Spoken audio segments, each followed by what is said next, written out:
السلام عليكم. في قناة الاكتشاف الأكاديمي الإسلامي كنت تبحث عن الكون. في هذه القناة سترى نجوم القمر، الشمس، وحركة السماء، والتضحية بالأرض. أصدقائي، سنكشف سر الكون. ما هو الواقع؟ موضوعنا اليوم هو: هل يجب أن يذهب الإنسان إلى الفضاء؟ هل خطى الإنسان على القمر؟ هل توجد حياة على أي كوكب؟ أصدقائي، يقال أن قدم الإنسان وطأت القمر لأول مرة عام 1969، ولاحظوا القمر جيدا، لكن بعض الناس يقولون إن الأمر كله كذب، ويقول إنه لو ذهب رواد الفضاء الأمريكيون إلى القمر لكان الأمراء العرب يذهبون عدة مرات للاستمتاع به، لأن هذه المهمة عمرها 51 عاما لم تتبع أي مهمة أخرى. إذا هبط رواد الفضاء الأمريكيون بنجاح على القمر فأنا أحييهم، إذا لم يكن كذلك فلماذا أحييك؟ والسبب أنه دعا الإنسان لغزو الكون. تفضل هذا هو نتيجة سباق الفضاء اليوم. والشيء الآخر هو: هل يجب أن يذهب الإنسان إلى المريخ أم المشتري؟ يجب أن يؤمن الإنسان. هذه قفزة عظيمة وهامة للإنسان.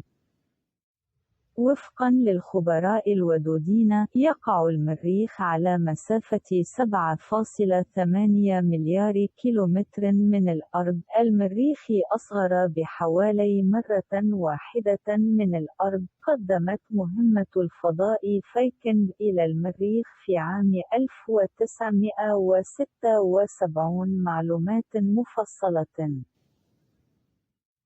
وتم اكتشاف العديد من الانطباعات التي أحدثتها المياه، كما تم الكشف عن نقص الأكسجين. هل توجد حياة على كوكب المريخ الآن؟ تظهر الأبحاث الحالية أن هناك آثارا للمياه على سطح المريخ، هذا أيضا بكمية كبيرة، ليس على المريخ ولكن داخل المريخ.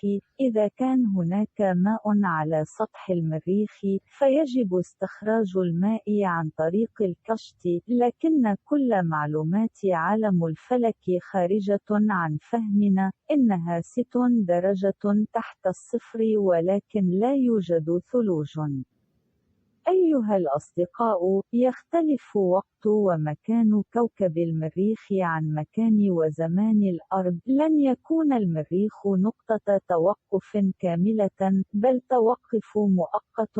هناك المزيد من المنازل أمام المريخ. زار الأصدقاء مرة تجمع الرسول صلى الله عليه وسلم وأصحابه. انظروا، الجميع صامتون. شخص ما قلق. سأل النبي صلى الله عليه وسلم: ما الأمر؟ الجواب: يفكرون في مخلوقات المولى الله. قال: حسنا، انظروا إلى المخلوقات ولا تتأملوا في الله.